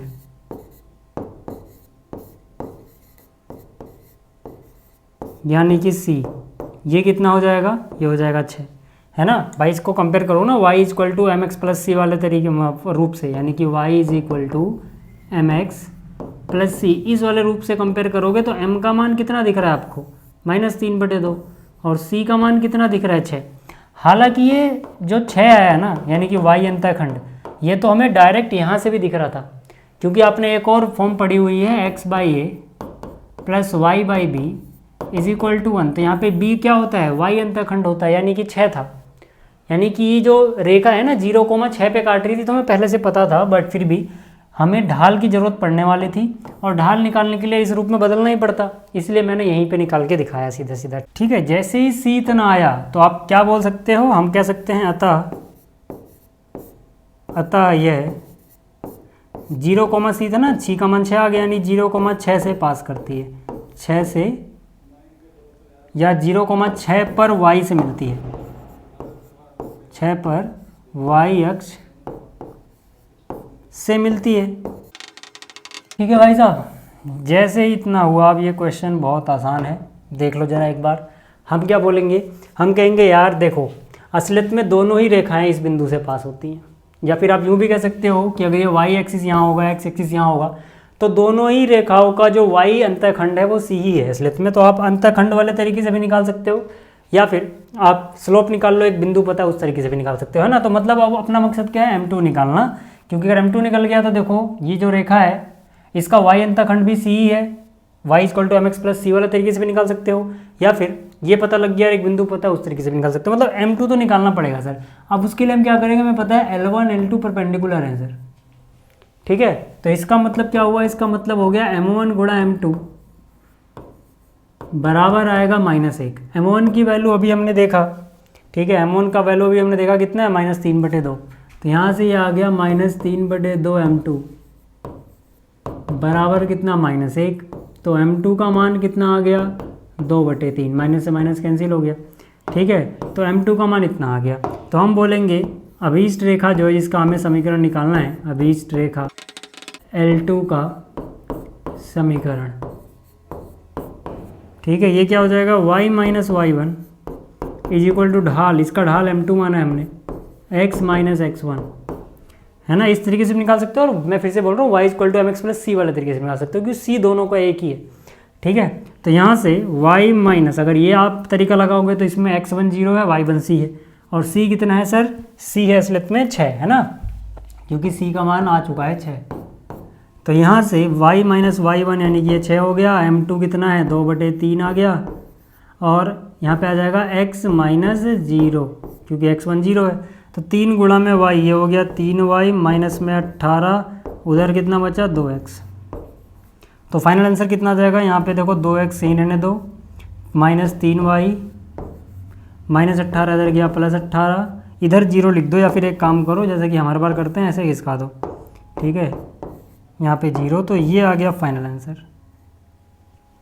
ठीक है। अगर आपको स्क्रीनशॉट लेना है सर तो आप ले सकते हैं, ठीक है। तो ये था क्वेश्चन नंबर 6। अब बात कर लेते हैं क्वेश्चन नंबर 7 की। ये जो क्वेश्चन नंबर 7 है बहुत ही आसान सा सवाल है। देखो इसमें क्या है ना, 1, 2 और ये 3 रेखाएं दी गई हैं।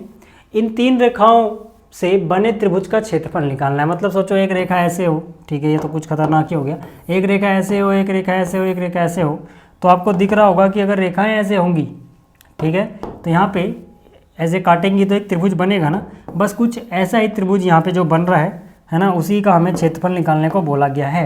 तो देखते हैं कि वो त्रिभुज कहाँ बनेगा। पहले देखो यहाँ पर क्या है, y - x = 0।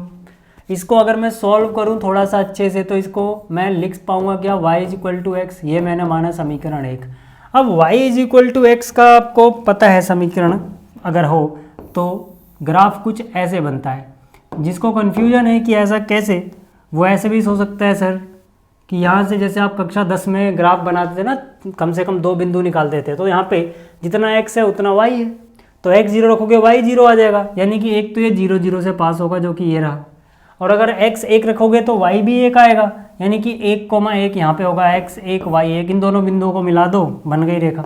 है हालांकि आप क्लास 11th में थे तो आपको पता है कि y = x एक ऐसी रेखा होती है जो ओरिजिन से होके जाती है 45 डिग्री के कोण पे। ये आपको पता होना चाहिए, नहीं पता है तो आप 2 बिंदु निकाल लेना, ठीक है। पहली बात तो ये अपनी रेखा L1 आ गई, है ना, जिसको हम बोल रहे हैं y = x है सर।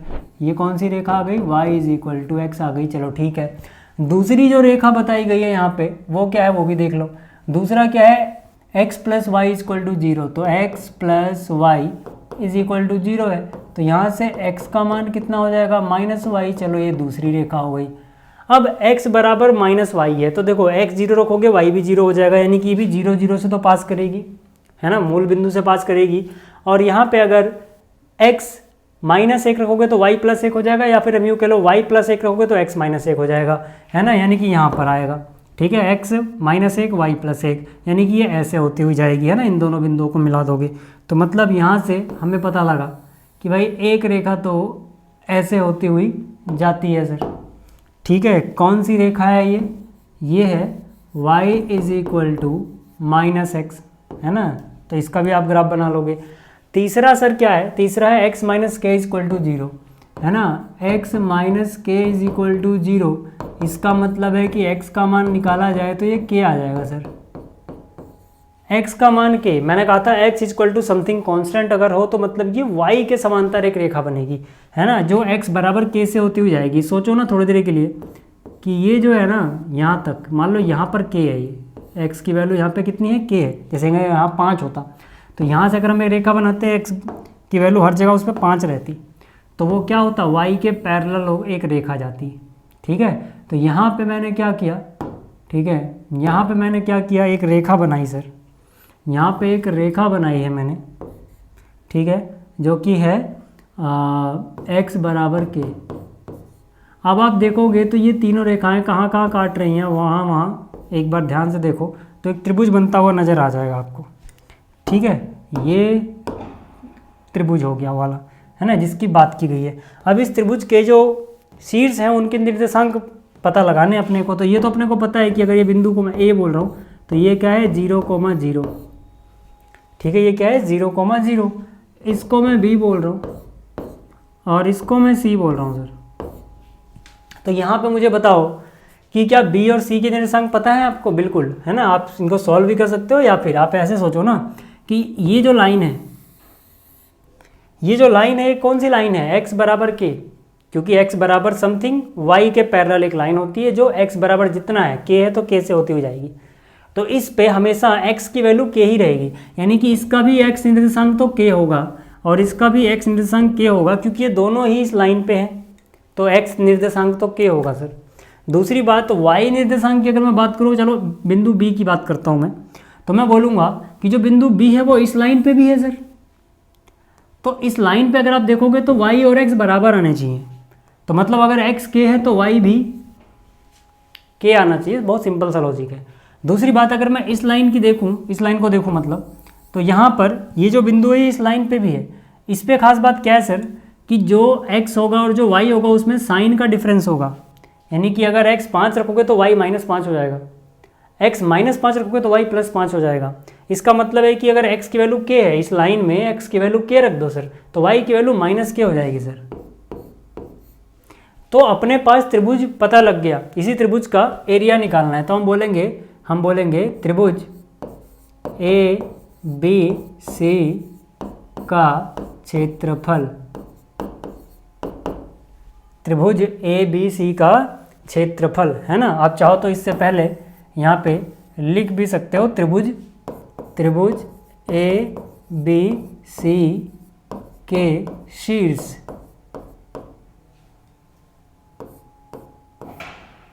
ठीक है, त्रिभुज ए बी सी के शीर्ष क्या क्या है सर, a है 0 0, b क्या है सर, b है k, k, और c क्या है सर k -k। कैसे आया, समीकरण 1 2 3 को सॉल्व करके। समझ में आ गई बात, क्लियर है इतना, क्लियर है इतना। आपको सॉल्व करके यहाँ दिखाने की जरूरत नहीं है क्योंकि हमने ग्राफ में दिखा दिया, बट अगर आप सॉल्व करना ही चाहते हो तो आप सिंपली, है ना, सॉल्व कर सकते हो, ठीक है। यहाँ पर y = x में x की जगह -y रख दो, x की जगह -y रख दो सर, तो -y इधर आएगा, 2y = 0, y बराबर 0 तो x बराबर 0, एक तो वहाँ से मिल जाएगा, बट इतना कुछ करने की जरूरत नहीं है ना। आपको ग्राफ में साफ साफ नजर आ रहा होगा। देखो इसका क्षेत्रफल क्या होता है, 1/2 ब्रैकेट में, याद करने का तरीका क्या था, x1 लिखा जगह छोड़ दी, फिर x2 लिखा जगह छोड़ दी, फिर x3 लिखा और जगह छोड़ दी, फिर हर जगह क्या लिखते थे हम, y -y, y -y और y -y। क्या इसके अलावा भी कोई तरीका है एरिया निकालने का, बिल्कुल है सर।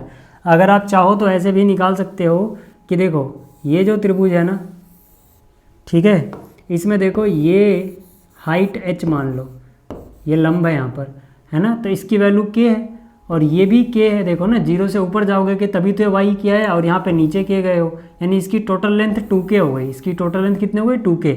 आपने त्रिभुज का क्षेत्रफल पढ़ा 1/2 b × h, इसको b मान लो, है ना, तो b की वैल्यू क्या आ गई, 2k आ गई, k ऊपर k नीचे। तो यहाँ से ये 1/2, ठीक है, 2k × h क्या है, h भी k है, h k हो गया और ये 2k हो गया। तो यहाँ से भी 2 से 2 कट जाएगा, k² आ जाएगा। लेकिन इस तरीके से हम कर क्यों नहीं रहे, क्योंकि आपके सिलेबस में ट्रायंगल का फॉर्मूला दिया गया है, कोऑर्डिनेट ज्योमेट्री वाला, तो हमें उसी से करने पे फुल मार्क्स मिलेंगे। बाकी MCQ में आप वो तरीका भी अपना सकते हो, 1/2 बेस गुणा हाइट, 1/2 आधार गुणा लंब।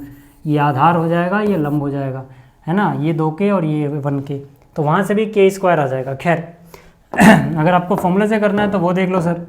फॉर्मूले से करने के लिए मैंने क्या बताया, किसी एक जगह से शुरू करो, यहाँ से मान लो यहाँ जाते हो, फिर यहाँ जाते हो, फिर यहाँ जाते हो, मतलब ये शुरुआत यहाँ से करनी है। तो ये x1y1, x2y2, x3y3 ऐसे हो गया। तो ये कितना हो गया, 1/2 है सर। x1 यहाँ शुरू कर रहे 0 है सर, तो ये तो 0 इंटू में कुछ भी हो, है ना, 0 आ जाएगा। अच्छा फॉर्मूला हमने पूरा नहीं लिखा, तो यहाँ पे क्या आता है 2 3 3 1 1 2, है ना। ये सब याद करने का ट्रिक वगैरह ने बता रखा है कैसे करते हैं, ठीक है। खैर तो यहाँ से x1 की वैल्यू 0 है, तो ये कुछ भी हो 0 हो जाएगा, प्लस x2 है सर, x1 यहाँ तो 3 वहाँ पे गया, x2 K है सर, x2 अगर ये है तो 3 वाला ये होगा, यानी कि y3 माइनस y1 है, y3 माइनस K और ये फिर 0, तो -K माइनस 0। फिर क्या सर, x3 तीर यहाँ पे आएगा, यानी x3 K है ना। इसके अगले दो y घटा दो, यानी कि 1 और 2, तो 0 -K, है ना। ये फॉर्मूला तो आपको अप्लाई करना खैर आता होगा। तो यहाँ से कितना हो जाएगा सर, 1/2 ब्रैकेट के अंदर क्या बचेगा, -K² और यहाँ पे K इंटू -K² यानी -2K², है ना। ये मोड हटाओगे तो प्लस में आ जाएगा, 2 से 2 कट जाएगा, K² बचेगा, माइनस हट जाएगा, याद रखना, ठीक है। तो ये आ गया ट्रायंगल का एरिया। तो उम्मीद करता हूँ कि ये क्वेश्चन नंबर 7 भी आपको समझ में आ गया होगा। बात कर लेते हैं क्वेश्चन नंबर 8 की।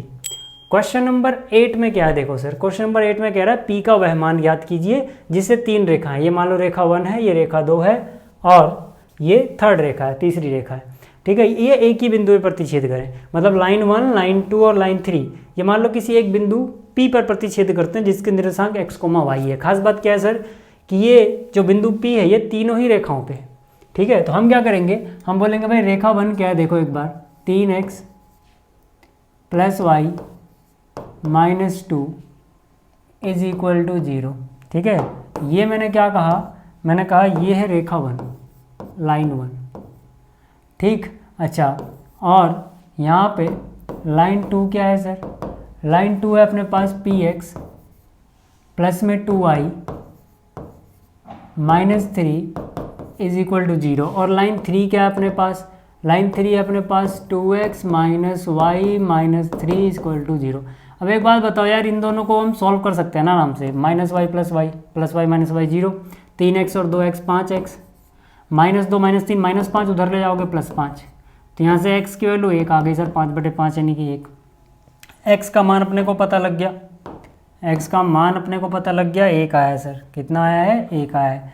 अब सोचो ना यही x किसी में भी रख दो, जैसे कि यहाँ पर 3x प्लस में y -2 समीकरण 1, ठीक है। इसमें मैं x का मान 1 रख देता हूँ, तो y का मान कितना हो जाएगा सर, 3 × 3 में से 2 गया 1, उधर जाएगा -1, y का मान कितना आ गया, 1 आ गया, है ना। तो हम बोलेंगे अतः प्रतिच्छेदी बिंदु, ठीक है, बराबर प्रतिच्छेदी बिंदु क्या था, P x y, यानी कि x का मान कितना है 1 और y कितना है सर -1, है ना। इसको लिख भी देता हूँ P है, ठीक है, क्योंकि मैंने फिगर में दिखा रखा है तो मैं लिख सकता हूँ, नहीं तो अलग से मेंशन करना पड़ेगा P क्या है। तो अतः प्रतिच्छेदी बिंदु यानी कि P क्या आ गया, 1 - 1, है ना। तो ये तो रेखा 2 पर भी होगा, हम बोलेंगे यह है लाइन 2 पर भी है, ठीक है। यह मतलब यह बिंदु, है ना। मैं पूरा अच्छे से लिख देता हूँ, अतः, ठीक है, मैं लिखता हूँ यहाँ पे अतः, ठीक है, यहाँ लिख देते हैं अतः यह बिंदु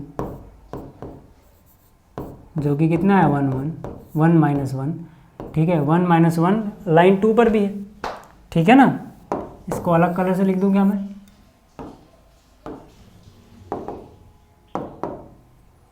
ठीक है। याद रहे कि भाई इस स्टेप के बाद आपको यहाँ पे देखना है, ठीक। तो अब लाइन 2 है क्या सर, लाइन 2 क्या अपने पास px + 2y - 3 = 0, यही तो है अपने पास लाइन 2, देखो लाइन 2 यही तो है, ठीक। तो यहाँ से px का मान 1 रखोगे क्योंकि ये इस बिंदु जो है वो लाइन P2 पर भी है, तो x का मान 1 रखा, प्लस में 2 × में y यानी कि -1 - 3 = 0, ठीक है। तो यहाँ से कितना आ जाएगा सर, ये हो जाएगा P -2 -3 -5 उधर जाएगा +5, तो P का मान सीधा सीधा कितना आ जाएगा, 5 आ जाएगा। ये मैं निकालना था, मतलब 2 लाइन को सॉल्व करो और फिर जिसमें P वाली चीज़ है उसमें रख दो उस लाइन में x y की वैल्यू, P का मान निकल जाएगा, सीधी सी बात है। ठीक है, तो स्क्रीनशॉट लेना तो ले लेना। ये था क्वेश्चन नंबर 8। क्वेश्चन नंबर 9 की बात करते हैं। बिल्कुल वैसे ही कॉन्सेप्ट है बिल्कुल। यहाँ पे क्या कह रहे हैं, यदि 3 रेखाएं जिनके समीकरण ये और वो है, ये संगामी है तो दिखाइए कि इतना बराबर 0, है ना। तो मतलब यहाँ पे 3 रेखाएं हैं सर, ठीक है। तो यहाँ पर 3 रेखाएं हैं सर। पहली रेखा y = m1x प्लस में c1 है। दूसरी रेखा y = m2x प्लस में c2 है। ये पहली रेखा मान लो, ये दूसरी रेखा का समीकरण मान लो। और एक तीसरी रेखा भी है सर, ठीक है, एक तीसरी रेखा भी है y = m3x प्लस में c3, है ना। एक काम करो ना यहाँ से, अब भाई कॉन्सेप्ट तो वैसे ही है। देखो अगर तीनों रेखाएं किसी एक बिंदु से होकर जाती हैं तो उनको बोलते हैं संगामी रेखाएं। कम से कम 3 रेखाएं ऐसी हो जो एक बिंदु से होकर जाए, उनको संगामी रेखा बोला जाता है। मतलब अगर रेखाएं संगामी है तो किसी एक बिंदु से गुजरती हैं। तो किन्हीं 2 को सॉल्व कर लो। मान लो मैंने लाइन 1 और लाइन 2 को सॉल्व किया, जो इनका प्रतिच्छेदी बिंदु होगा वो बिंदु L3 पर भी स्थित होगा, इसको सेटिस्फाई करेगा। बस ये कॉन्सेप्ट है जैसा पिछले क्वेश्चन में था। तो यहाँ से इनको माइनस करना पड़ेगा भाई, अभी निशान बदलना पड़ेगा। y - y 0 हो गया। यहाँ पे x कॉमन आ जाएगा, m1 - m2 आ जाएगा, m1 - m2 और x, और यहाँ पे क्या आ जाएगा, c1 - c2। इसको इधर लाओगे तो ये निशान उलट जाएंगे ना, यानी m2 प्लस का हो जाएगा, m1 माइनस का हो जाएगा। इधर शिफ्ट कर दिया =2 के इधर, ठीक है। और वहाँ क्या बचेगा, c1 - c2। तो यहाँ से x का मान आपको मिल गया c1 - c2 divide by m2 - m1, ठीक है। तो x की वैल्यू तो अपने को पता लग गई सर, y निकालना है ना, तो किसी एक में रख दो। मान लो यहाँ से y = m1x प्लस c1, है ना, समीकरण 1 से, है ना। ये जो वैल्यू है इसको समीकरण 1 में पुट कर दो। मैं यहाँ पे तीर बना दूँ, आप समझ जाना, है ना। इसकी वैल्यू समीकरण 1 में पुट कर रहे हैं, ठीक है। तो y = m1x के लिए जगह छोड़ दी है c1, तो x की जगह क्या लिखोगे, ये चीज़ लिख दो, है ना। तो x की जगह क्या लिख देंगे, x की जगह लिख देंगे c1 - c2 divide by m2 - m1। यही कर सकते हैं भाई, ठीक। अब इसके बाद क्या हो जाएगा ये, तो यहाँ से y का मान कितना हो जाएगा, देखो ज़रा, m1 c1, ठीक है, माइनस m1 c2, फिर ये इधर गुणा होगा तो m2 c1, फिर माइनस m1 c1, और सबके डिवाइड में क्या हो जाएगा अब, m2 - m1। तो यहाँ से m1 c1 minus m1 c1 0 हो गया, ठीक है। तो y का मान भी मिल गया अपने को, कितना, m2 c1 पहले लिख रहा हूँ, ये माइनस वाली चीज़ m1 c2 ये माइनस में लिख रहा हूँ, डिवाइड बाई क्या आ गया, m2 - m1, ठीक है। तो प्रतिच्छेदी बिंदु अपने को मिल गया ना भाई, ये जो रेखाएं थी इनका प्रतिच्छेदी बिंदु मिल गया ना अपने को, ठीक है। तो ये जो फिगर है, हालांकि इतनी ज़रूरत नहीं है इस फिगर की, ठीक है, आप नहीं भी बनाओगे तब भी चलेगा क्योंकि इतना समझ में आता है आपको। तो यहाँ से हम बोलेंगे अतः प्रतिच्छेदी बिंदु, ठीक है, प्रतिच्छेदी बिंदु जो कि P था, ठीक है, यहाँ पे लिखता हूँ, जगह नहीं होगी इतनी, P, उसके निर्देशांक क्या आए थे, x, y, ठीक है। x का मान कितना है, c1 - c2 divide by m2 - m1, और y कितना है, m2 c1 minus m1 c2 divide by m2 - m1, ठीक है। अतः प्रतिबिंदु इतना हो गया। यह L3 मतलब जो लाइन तीसरी रहेगी, y = m3x प्लस c3 पर भी है, क्योंकि रेखाएं संगामी हैं।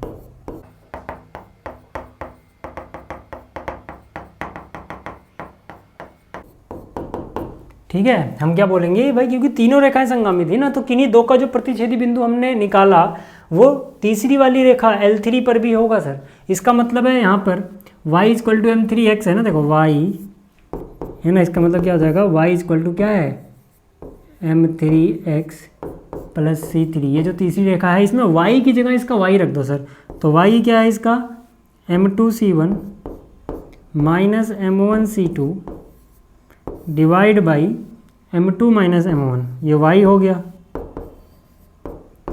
इज इक्वल टू, ठीक है। एक मिनट रुक जाओ, कैमरा दोबारा ऑन करना पड़ेगा, ठीक है। वो 29 मिनट हो जाते हैं ना तो कैमरा अपने आप बंद हो जाता है, तो 29 मिनट होने वाले थे। देखो मैं कहाँ पे था, हाँ यहाँ पे, ठीक है। ये मैंने रख दिया M3 की जगह M3 रहने दो सर, बस आपको बस सॉल्व करना है इसे, अब कुछ रहा नहीं है इसमें क्वेश्चन में। और x की वैल्यू रख दो सर यहाँ पे, x की वैल्यू देखो ये रही C1 minus C2 divide by M2 minus M1, और फिर प्लस में C3 है सर, लिख दो। यहाँ तक चीज़ें समझ में आ रही हैं क्या?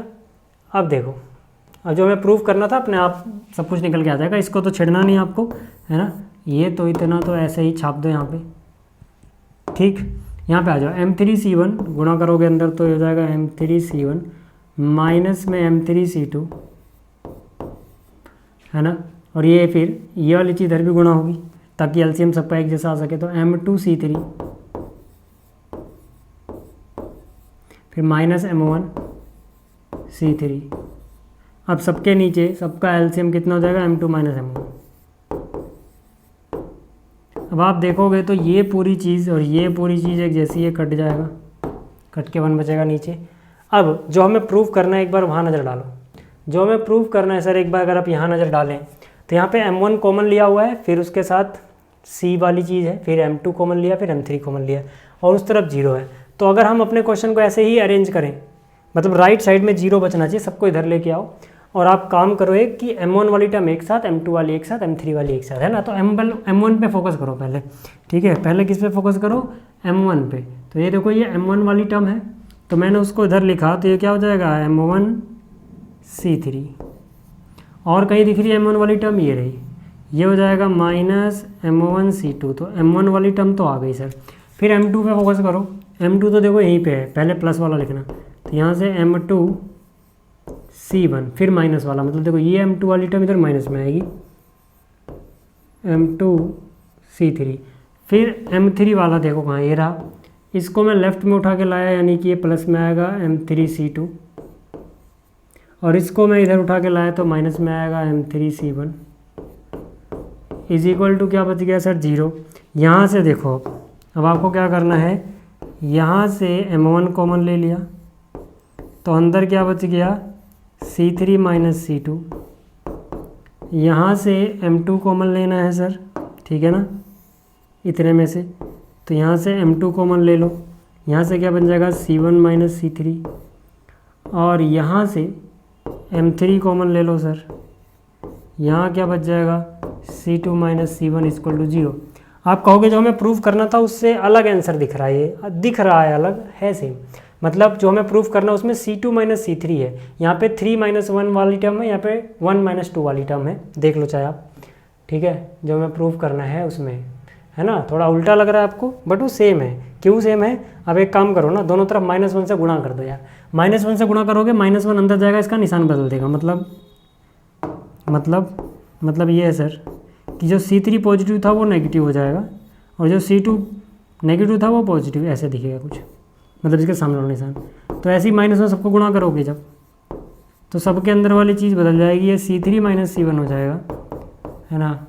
और ये C2 माइनस C1 की जगह C1 माइनस C2 हो जाएगा, और -1 को 0 से गुणा करोगे, 0 ढीठ बंदा, उसे फ़र्क नहीं पड़ता, वो 0 हो जाएगा, ठीक है। ये आ गया, यही प्रूफ करना था हमें तो हमने प्रूफ कर दिया, ठीक है सर। अब अगर आप चाहो तो स्क्रीनशॉट वगैरह ले सकते हो, ठीक। चलिए अब बात कर लेते हैं क्वेश्चन नंबर 10 की। क्वेश्चन नंबर 10 जो कि अगेन बहुत आसान सा क्वेश्चन, इसमें क्या कह रहा है, बिंदु इससे जाने वाली उस रेखा का समीकरण ज्ञात कीजिए जो रेखा इससे 45 डिग्री का कोण बनाती है। अब इसका क्या मतलब हुआ, एक बात बताओ मुझे, एक बात बताओ, कि शुरुआत कैसे करें फिगर बनाने की। पहले जो रेखा है ना, इसको देखते हैं कि ये कहाँ पे है। मान लो रफ फिगर है ये, मान लो यहाँ पर वो ये रेखा है, तो ये रेखा कौन सी हो गई सर, ये वाली। ठीक है, अब इससे 45 डिग्री, ठीक है, कोण बनाने वाली दूसरी रेखा का हमें समीकरण निकालना है, मतलब इस वाइट वाली रेखा का हमें समीकरण निकालना है, जो गिवन रेखा से 45 डिग्री यानी 45 डिग्री का कोण बनाती है और कहाँ से होकर जाती है, 3,2। अब आपको समझ में आ जाएगा सर कि मैं क्या कह रहा था। ये L2 का समीकरण अपने को निकालना है। यहाँ पर जिसको मैं L1 बोल रहा हूँ, ये वो रेखा है सर जो हमें दी गई थी। अब ध्यान से देखना क्या बोला गया, बिंदु 3,2 से जाने वाली, 3,2 से जाने वाली है ना, उस रेखा का समीकरण है ना, उस रेखा का समीकरण ज्ञात कीजिए जो इस रेखा से, ये कौन सी रेखा है, ये है x - 2y = 3। इस रेखा से 45 डिग्री का कोण बनाए, मतलब जिस रेखा को हमें यहाँ पे समीकरण में बताया गया है, समीकरण जिसकी दी गई है वो है पीली वाली रेखा, और जो रेखा हमें निकालनी है जो 3,2 से पास हो रही थी वो है वाइट वाली रेखा, है ना। और हमें इस रेखा का समीकरण निकालना है। जरूरी नहीं कि ऐसी एक ही रेखा हो, वो डिपेंड करता है कि इसमें, ठीक है। अब इसमें अगर मैं इसका स्लोप मान रहा हूँ m2 और इसका स्लोप मान लेते हैं m1, तो m2 की कितनी वैल्यूज आती हैं देखते हैं एक बार, ठीक है। तो मैंने लिखा कि भाई जो L1 है, जो दी गई रेखा है वो क्या है, x - 2y, ध्यान से देखो, x - 2y और बराबर में कितना है, 3 है सर। तो यहाँ से इसका स्लोप निकाल लेते हैं, इसका ढाल निकाल लेते हैं, तो कितना हो जाएगा, -x + 3। तो y का मान कितना, -2 डिवाइड में गया तो ये x/2 हो गया और ये -3/2 हो गया, ठीक है। तो यहाँ से अगर मैं इसको बोलूँ y = m1x + c1, तो हमें सिर्फ m1 से मतलब है, ढाल से मतलब है, तो उसका ढाल कितना हो गया, 1/2। यहाँ कुछ नहीं तो 1 समझ सकते हो, तो इसका ढाल तो 1/2 हो गया। हम क्या बोलेंगे, हम बोलेंगे माना अभीष्ट रेखा मतलब जो रेखा में निकालनी है उसका ढाल मैंने m2 मान लिया। अब इनके बीच का कोण अपने को पता है 45 डिग्री, है ना, यानी कि जो थीटा है इनके बीच का कोण वो हमें पता है 45 डिग्री। तो मैं यहाँ पे कोण लगाऊंगा tan थीटा। दो रेखाओं के बीच में कोण अगर थीटा हो तो tan थीटा बराबर क्या होता है, m2 - m1 divide by 1 + m1 m2। ये हमने पढ़ा हुआ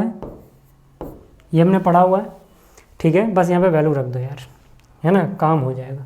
देखो ज़रा, तो यहाँ से tan थीटा यानी tan 45 डिग्री बराबर m2 अपने को नहीं पता, m1 हमने निकाला था 1/2 आया था, ये देखो यहाँ लिखा हुआ है 1/2 आ गया। यहाँ पे 1 + m1 1/2 और m2 यानी कि 1/2 m2 आ गया। तो यहाँ से tan 45 1 होता है साहब। यहाँ पे क्या आया, 2 × m2 यानी कि m2, साथ में 2 -1 डिवाइड बाई 2 मत लिखो, नीचे भी 2 कट जाएगा, 2 एकम 2 मतलब 2 × 1, 2 एकम 2, ठीक है। और यहाँ पे कितना आ गया, m2, ठीक है। नीचे 2 कट गया होगा, सबके नीचे 2 आया ना।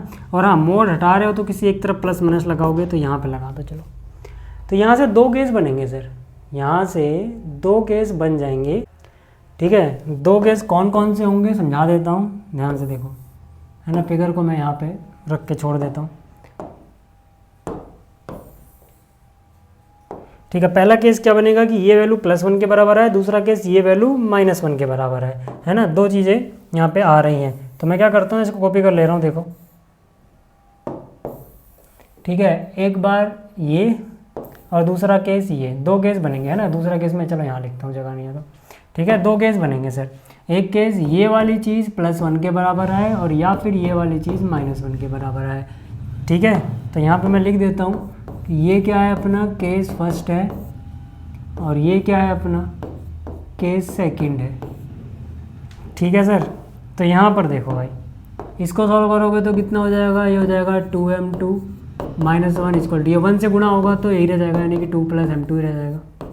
m2 माइनस में आएगा तो 1 m2 बचेगा और यहाँ पे 3 हो जाएगा, यहाँ पे कितना हो जाएगा, 3 हो जाएगा। तो इस केस में L2 का समीकरण, ध्यान से देखो यार, जो रेखा L2 है वो 3,2 से पास हो रही थी, है ना। अभी उतना साफ शायद नज़र ना आ रहा हो, ये फिगर जब मैंने थोड़ी सी छोटी करी थी तो ये पर अब नज़र आ जाएगा, ठीक है। तो यहाँ से 3,2 से पास हो रहा है, तो और स्लोप पता लग गया है y minus y one equal to m x minus x1। Slope कौन सा ले रहे हैं इसका, m2। तो यहाँ से y माइनस वाई वन है ना, इसको आप कंपेयर कर लेना x1 y1 से, जहाँ से रेखा पास करे। तो y1 कितना है 2 है sir, is equal to m2 कितना है 3 है, x माइनस x1 कितना है सर 3 है। तो यहाँ से कितना हो जाएगा 3x इधर ले आओ माइनस में, ठीक है। और यहाँ पे कितना हो जाएगा -9 उधर जाएगा, ठीक है। 3 गुणा 3 कितना हो गया -9, -2 जाएगा +2 है ना। तो यानी कि कितना -7, ठीक है। तो सीधा सीधा मैं यहाँ पे -7 ही लिख दे रहा हूँ।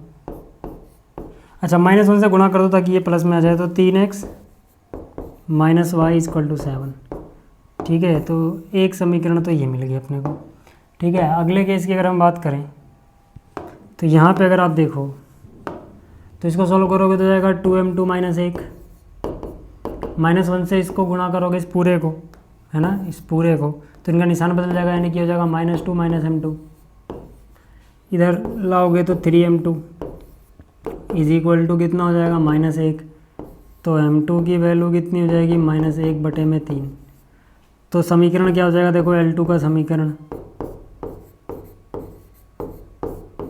फिर से भाई स्लोप इस केस में बदल गया है, लेकिन पास तो वहीं से कर रही है। तो y, ठीक है, y माइनस वाई वन, सीधा लिख दे रहा हूँ, y1 की वैल्यू 2 है, इज इक्वल टू m कितना है -1/3, x माइनस x1 की वैल्यू 3। तो यहाँ देखोगे, देखो 3 गुणा में y 3y हो गया, माइनस में 3 गुणा में 2 -6 हो गया, उधर ये हो गया -x माइनस माइनस प्लस कितना 3, x को इधर लाओगे तो हो जाएगा x + 3y, और ये उधर जाएगा तो बचेगा 9, ठीक है। तो x + 3y इक्वल टू 9 यहाँ पे आ गया इसका सॉल्यूशन, ठीक है। तो उम्मीद करता हूँ कि आपको ये चीज़ें समझ में आ गई होंगी। स्क्रीनशॉट लेना तो ले लो भैया।